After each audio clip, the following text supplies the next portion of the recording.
At the end of the day, it's not about what you have or even what you've accomplished. It's about what you've done with those accomplishments. It's about who you've lifted up, who you've made better.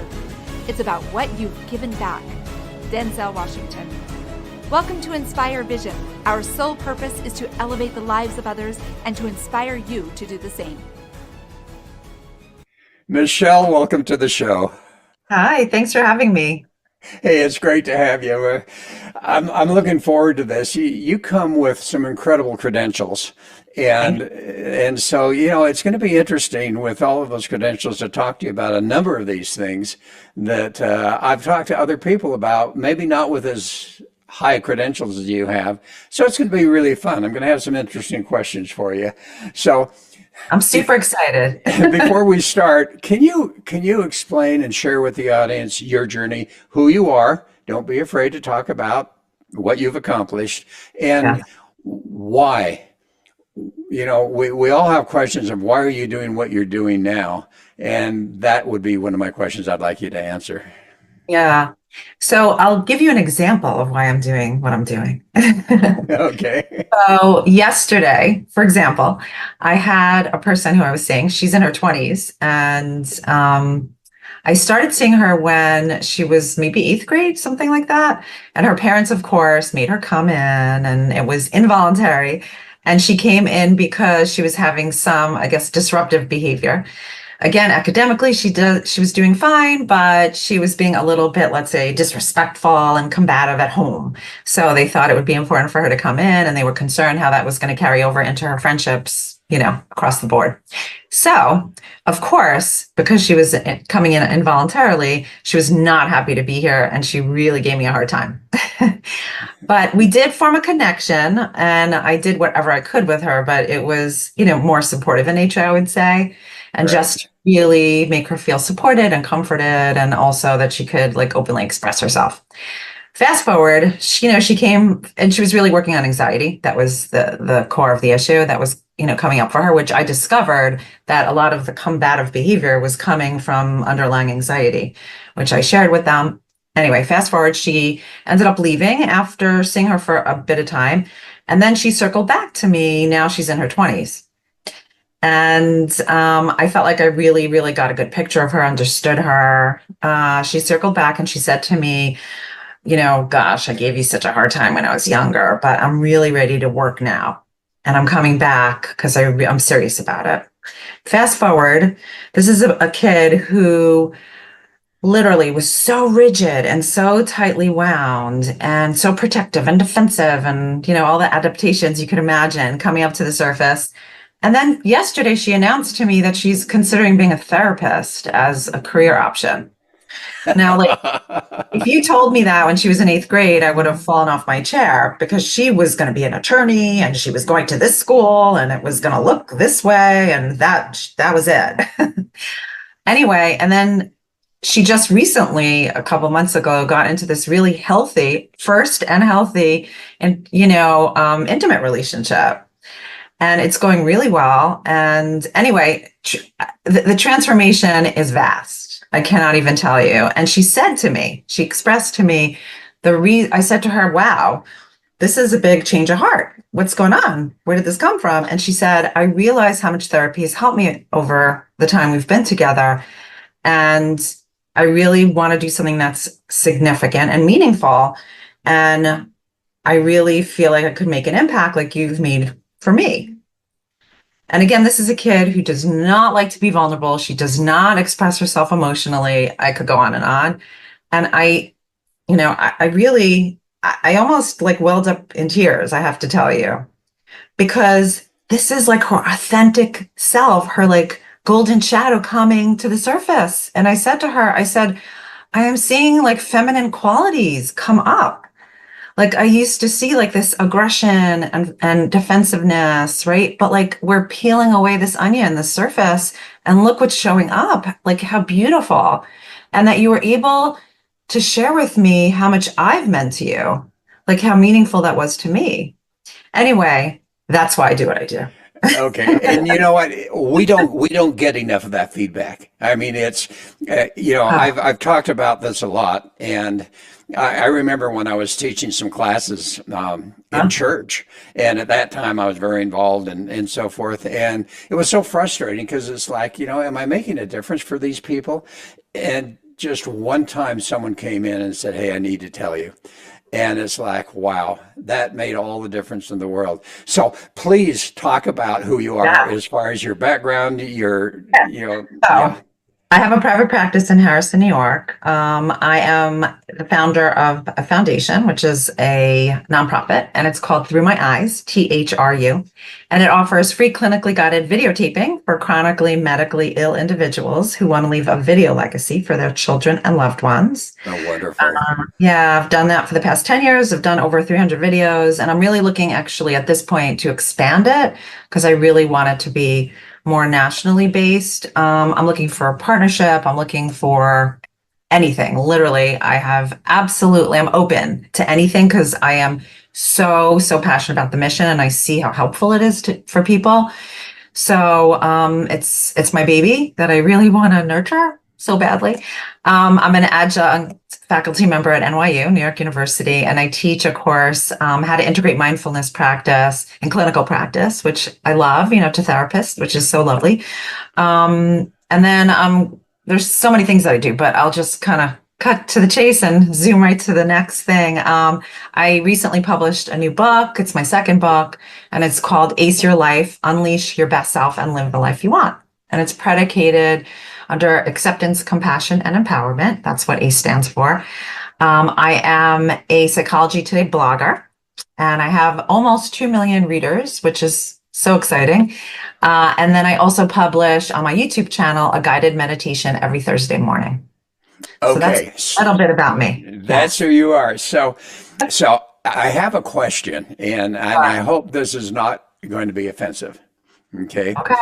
Because so often, and I've experienced this personally, when we talk about talk therapy, and I think you understand what I'm saying, Oh, I've yes. had so many people say to me, you know what, I spent years and years and years in talk therapy, and all we did was talk. And Yes. all I did was pay the therapist to listen to me talk.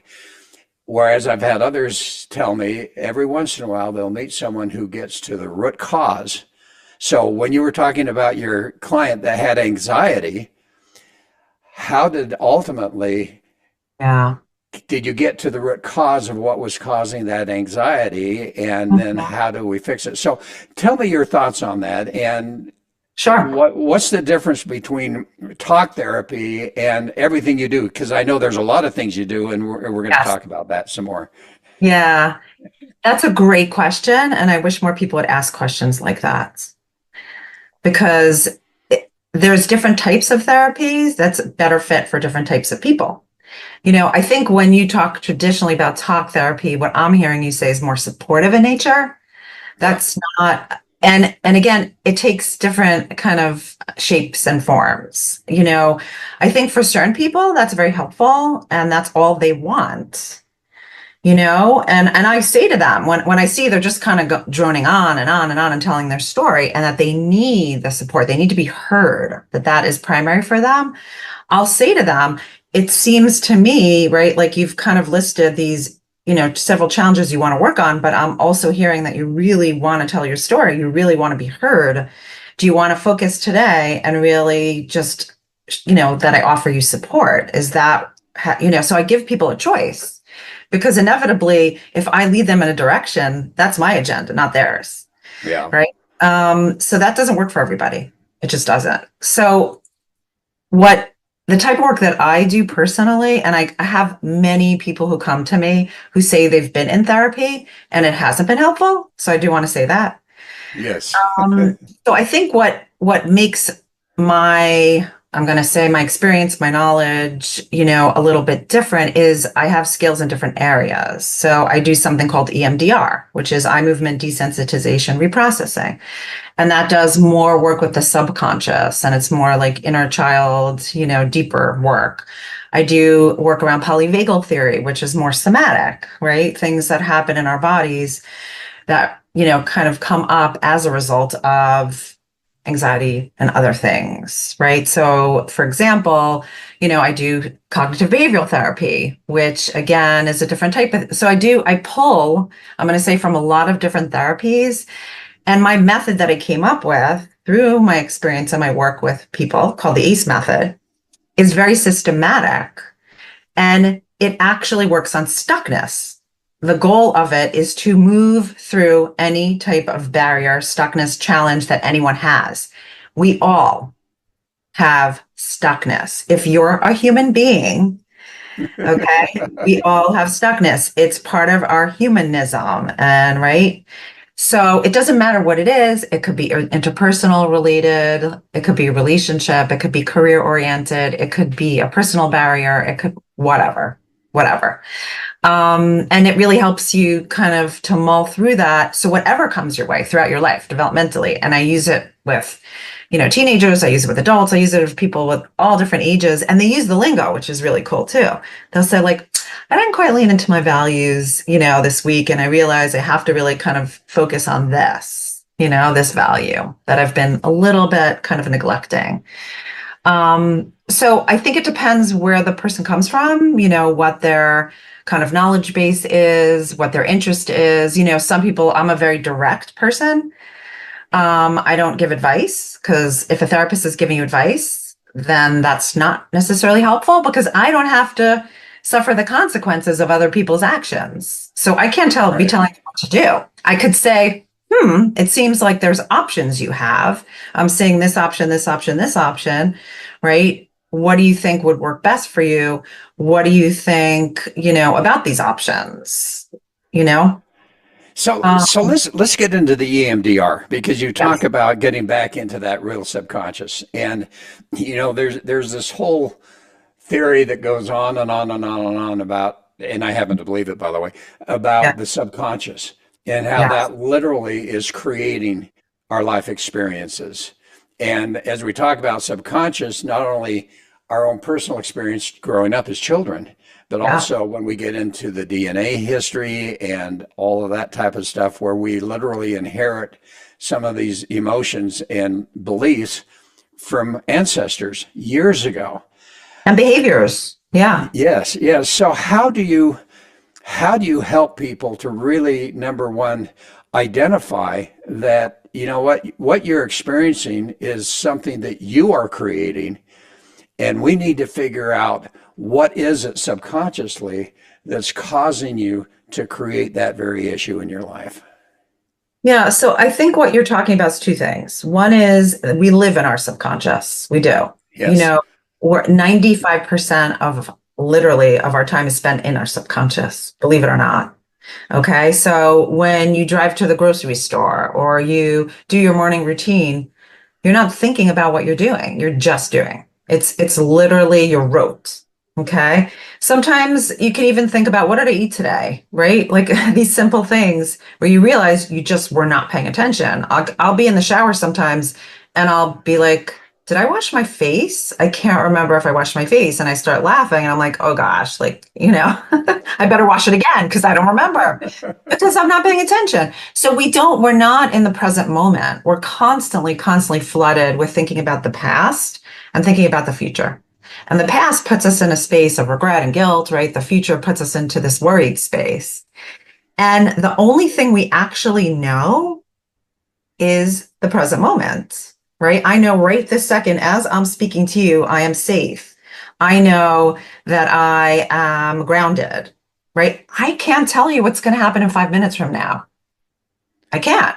I mean, maybe the fire alarm is going to go off in the building and I'll have to run out. Could happen. I don't know, right? So we really that's what mindfulness is all about. It's really getting into the present moment and intentionally, non-judgmentally being in that space. And that's what we strive for, because then we connect to ourselves, to others, etc. So that's one thing. The second thing is you're talking about patterns that are created over time. Now, the reason why that's the case has to do with our neurobiology. So I think it's important to recognize, I see the video is going a little wonky. I think it has to do with our neurobiology. And, something to recognize about our neurobiology is we are constantly in the space of emotional avoidance, which is, I talk about in my TEDx talk, circumventing emotional avoidance, because our brains are wired to avoid discomfort and danger or perceived danger. So when we go through something in our lives, okay, there's a mapping that happens. There's literally these neural pathways that get formed, and the propensity is to repeat because it's familiar, and familiarity is comfortability. Now, when I say the word comfortable, that could be confusing because you're like, okay, but it's not comfortable because I'm doing this behavior that's actually self-sabotaging. It's actually ends up being uncomfortable. No, your brain likes to take the path of least resistance. That's what it does. That's how it's wired. It's very reptilian. It's as if we're cavemen and cavewomen. Yeah. Well, yeah, and we have to be right. I mean, I think that's something Yes. we have to be right. So when those emotions come up and those feelings come up, we have to say, okay, I'm right, rather than admitting that I'm responsible. And in fact, I may not be right because something else is controlling my life. That's right. So I'm noticing the video is a little wonky. Do you want me to refresh? Let's keep going. Okay, because I could refresh it if you want me to, but okay. Yeah. Well, if you refresh it, we lose, right? Yeah, we might not get knocked off. We'd have to kind of reboot and stuff, but Yeah. totally up to you. Okay. Yeah.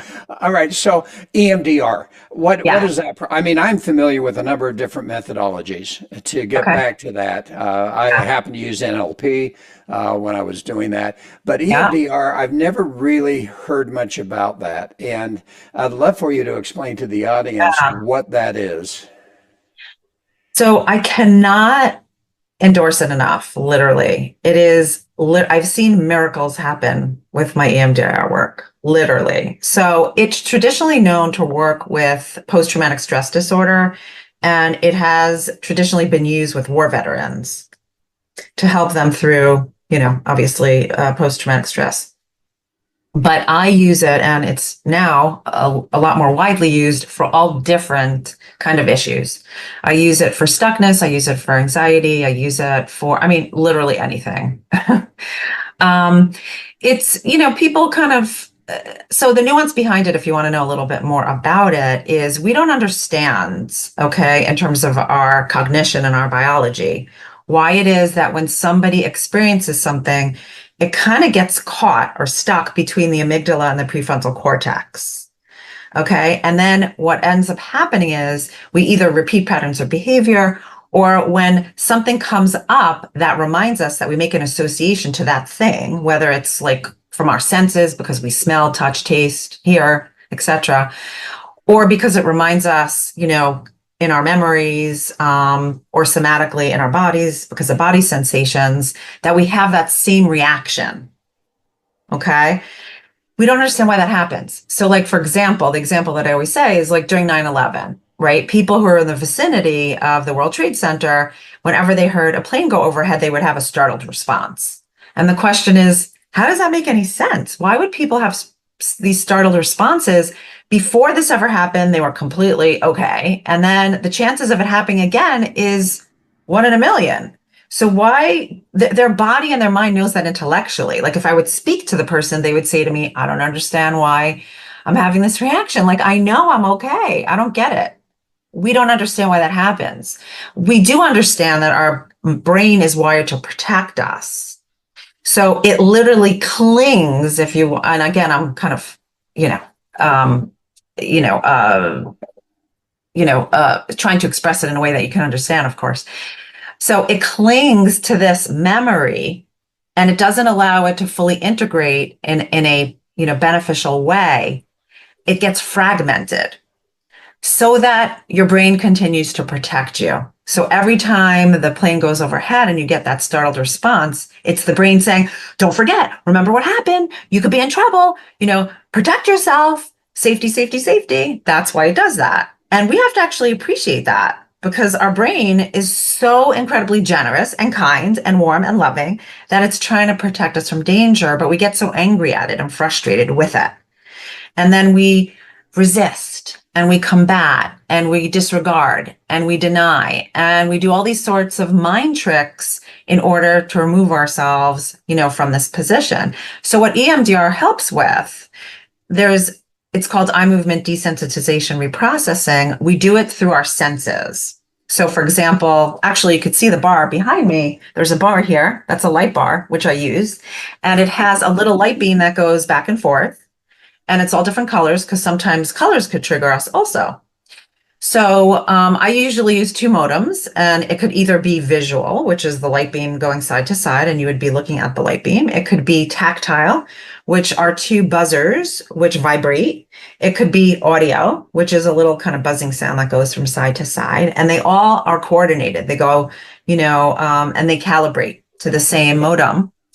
And then we process whatever happened or whatever comes up while we're doing the processing, the desensitization through the processing. And that helps literally to unjimmy that information that's fragmented so that it is more integrated and our brain is online and recognizes that we're not in danger, or that we don't need to react that way, or that we're an adult now, we're not a child anymore, or whatever. So I do use it, for example, for people who experience trauma. I've used it, unfortunately, for rape survivors. I've used it all sorts of issues, literally. I had a person, just as an example, who, horrible tragedy. Her husband, they were in the middle of a store, like the day before Christmas, and the husband had a massive heart attack and died in the middle of the store and left two young little tiny children. So number one, you could imagine she was petrified to go into that store because of the memories. And she was flooded with memories of what happened when that happened. And I worked with her, and, after working with her for some time, I remember she texted me one day and she was like, "You'll never believe this. I went into the store and I did not have any reaction. I did not have any visceral reaction to being in the store," which, again, if you think about that, is incredible. So you're really, literally, as you're doing that, you're helping them to let go of those situations or reframe The them or memory, whatever. right? The memory isn't fragmented anymore. It's integrated. That's, if we Okay. had to, say it in terms of what happens in our cognition. So it's integrated, and Yeah. by integrating it, does that let it go to the point that it's no longer affecting their behavior? That's the hope. Yeah. That you want them to get to a space really where their brain understands that they're not in danger, right? Or the brain understands that they're capable because they're an adult to protect themselves, or whatever it is that you're working on. It depends what it is. There's so many different things that kind of come up.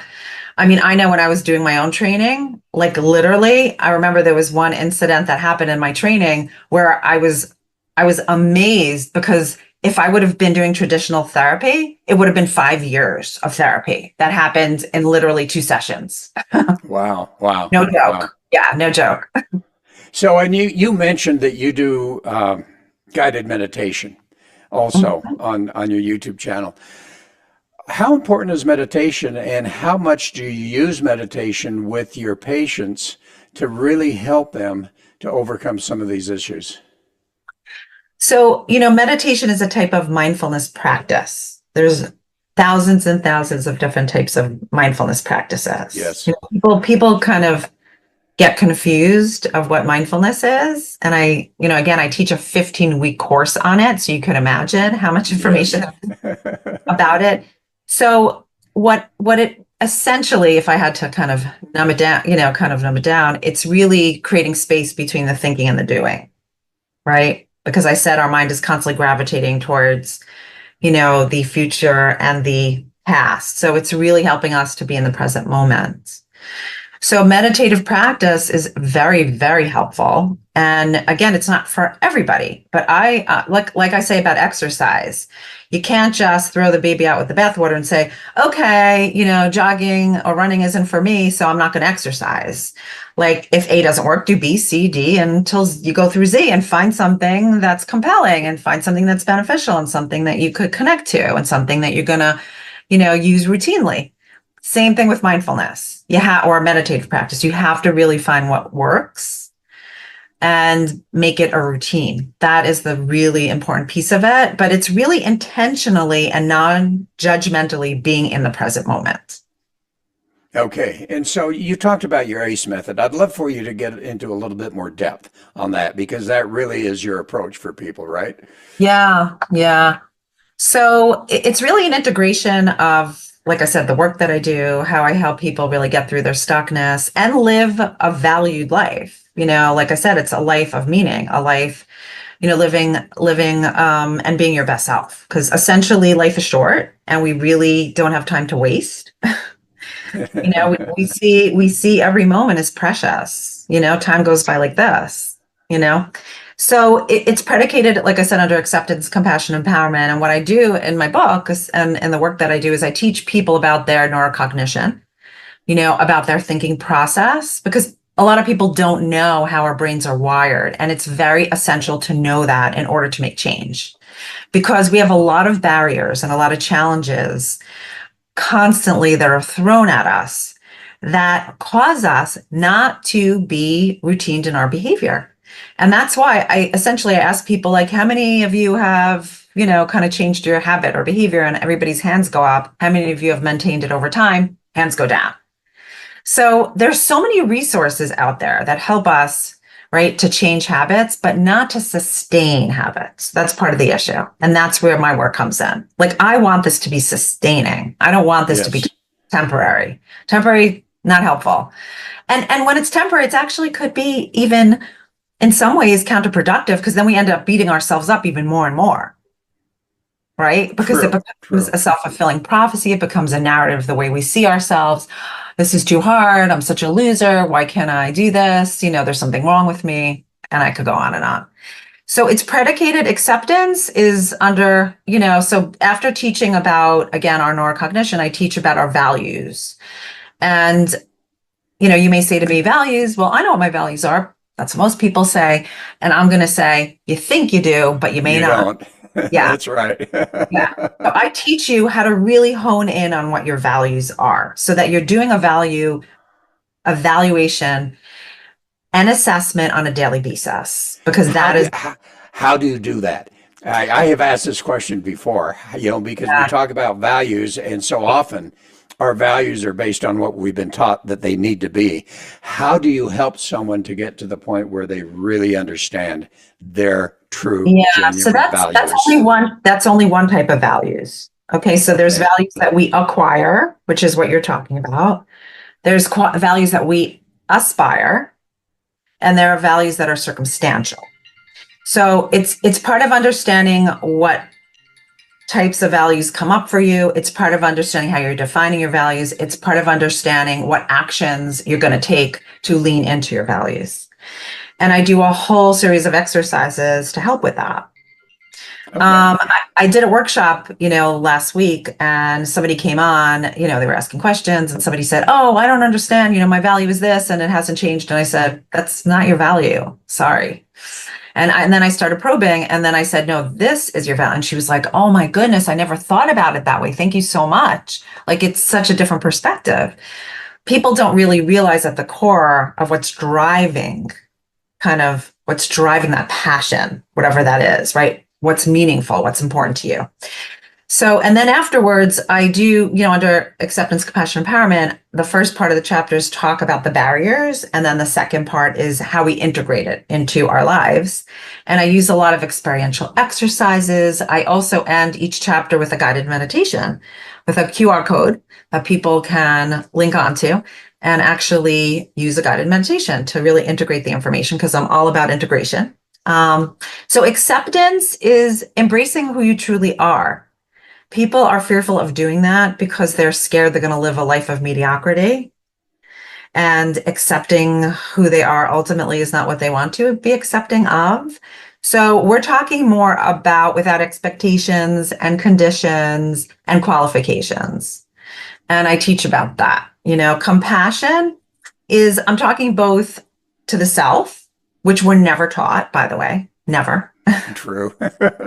And which essentially results in compassion towards the other. So it helps with both.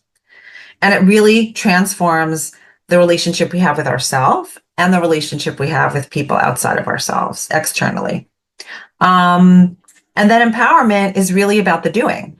Like, what do we want to be doing in our lives so that we could walk away and we could essentially say that we're living our best life. We're our best self and we're living the life we want. And in my subtitle, I use the word unleash. And I use that word purposefully because my belief it is already within us. It just needs to be uncovered. It needs to be unleashed. And part of what keeps it from being unleashed is all of these challenges and barriers and social cultural mores and our genetics and on and on and on that keeps us in this space and doesn't let us thrive, and doesn't let us really move beyond what, like you said, is in our subconscious. So when we are unleashing it, we're actually able to connect authentically to who we are. Like I shared that first example with that, client that I'm working with. She's connecting to her, and she said that. And she, what she said to me, which was so amazing. She said to me, "It's so funny that you say that," because I talked about femininity and all this stuff. She said, "It's so funny that you're saying that because one thing that I tell this new guy that I'm dating, this boyfriend, is that he brings out the dainty side in me." And I was like, Wow. how ironic is that? How ironic is that? That's that authentic kind of person in you that hasn't been able to really be unleashed because it was fearful of being vulnerable. So here's a question that constantly comes into my mind, and I was just thinking about this morning. In fact, I just wrote a blog about it. Is how do we equalize those past memories, those past subconscious, they're not really the past subconscious stuff, and how do we move forward? Because I think oftentimes we get so focused on what we're talking about, the subconscious imprints, all of that, that's our main focus. And we never really free ourselves to move forward and experience a different life. And how do we do that? You have to, again, part of what I help people with is coming to a space where they're living more present in the present moment. Because I think what you're talking about is people living in the past, right? Or, Yes. yeah. So we're talking about really being here. You know, if you said to me, and I say this sometimes and people will look at me like, if you said to me, how would you feel if you died tomorrow? I would actually say to you, I would die with a smile on my face. And I mean that from my heart. I wouldn't be happy to die, of course, because I want to be here for my, future grandchildren. But I would be content because I really feel like on a daily basis, and I evaluate this, I'm not just speaking it. This is actions I take that I could explicitly point out which actions I'm speaking to, right? I'm acting on behalf of it, that I feel like I am living meaningfully every moment of my life. And again, not to say that I'm perfect, because I'm human and I falter and I make mistakes and I'm imperfect like everybody else. But I'm able, instead of berating myself and condoning myself, I'm able to recognize my humanness. I'm able to exercise self-compassion, and I'm able to empower myself to take guided action on behalf of my values and empower myself to live the life that I truly want to. Even if I had an off moment, that's okay. Well, and so you're talking about the skills, the steps. So, for instance, and we'll use me as an example. Okay, Okay. I'm your new client or your new patient. So Yeah. I keep focusing on all the subconscious. I keep thinking about it all of the time. And even as I'm meditating, I'm trying to have those come up so I can figure it out. And that has become my focus. But what are the steps and the skills that you want to help me with so that I can start to really live in the present and not let that become my focus, but rather be able to move forward and realize that I can create a different life for myself? Yeah, so I would want to find out where the focus is leading you to. Like, I don't have a problem that you keep focusing on your past. Hmm. The thoughts and the feelings are not the issue. It's the behavior that could be challenging. You can't control your thoughts and feelings. Okay. We can only control the actions that we take. Okay. When I tell that to people, they're like, huh? Yeah. Like if I tell you get that thought out of your mind, good luck. Because the fact that I'm saying that to you, your mind is actually going to repeat it. And then you're going to get frustrated with yourself while you keep on thinking that thought. That's just the way our mind works. We can't control that.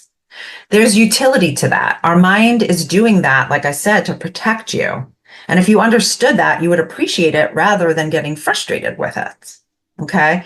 So I would say, wow, your mind is so protective. It really wants you to remember this. And it has some utility for you. Right. So let's take a moment when we notice that happening. Okay. Right. Let's just notice it. Wow, my mind, it's pretty feisty right now. It's like going 10 miles an hour. It really wants me to focus on that. Interesting. Okay. And when I focus on that, what am I thinking? What am I feeling? What behavior does it lead me to? Right? So it's not the thought or feeling that's the problem, it's the behavior that could be the issue. And is that where mindfulness comes in, to where you literally are mindful enough that you recognize that they're coming in, but you handle it in a different way? Yes, it transforms the way you see your thoughts. It transforms the way you essentially, the relationship you have with them, and then it transforms your behavior on behalf of them. That's really what we're going for, right? We don't want to be impulsive. We don't want to be patternistic. We don't want to be living like, again, leaning outside of our values because that's going to make us feel defeated. It's going to make us feel disappointed. It's going to make us feel frustrated and on and on and on for good reason.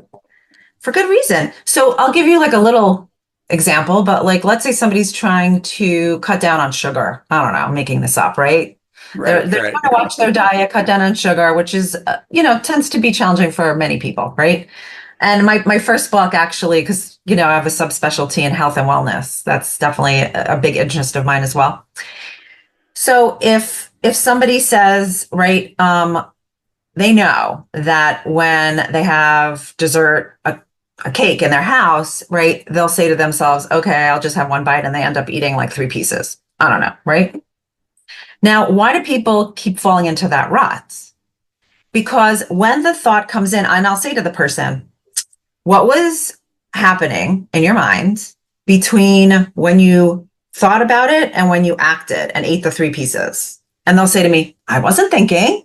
There was no thought that was coming through my mind. I saw the cake, and next thing I know, three pieces are in my mouth. I don't know what happened. I said, really? Well, let's slow down a little bit. Let's really slow you down. And then I give them a list of 30 rationalizations, right, that come up when we, right, have that thinking in between the thoughts and the actions. And then they start giggling. Oh my gosh. Yeah, I thought like, okay, tomorrow I'll eat less. And like, yeah, really shouldn't have had this because I really had a nice dinner and I don't really need, and on and on. Okay. Now, in order to avoid the discomfort of those thoughts, okay, which is what we do, we deny and we, right, avoid, Yeah. they'll just eat the cake. And then what happens? Once they eat the cake, then they feel awful about themselves. I can't be disciplined. What's wrong with me? I'm always self-sabotaging myself. I'm never going to be good at this. And on again. And then the next time it happens, same thing, right? Because they have the belief that they're not good at it and that they're not going to be successful. So they fall right into the same trap. If they slowed down and they paid attention and they became less avoidant of the uncomfortable thoughts and feelings and the somatic feelings in their body, they could, like I said, take a step back and said, oh gosh, there's that thought. Now I have a choice that I could make right at this moment. Now let me connect to my values, right? And let that lead me rather than my thoughts and feelings. Oh, I love that. I love that. That great example. So Yeah. I guess as we get near the close, Yeah. And I just want to say one more thing. yeah.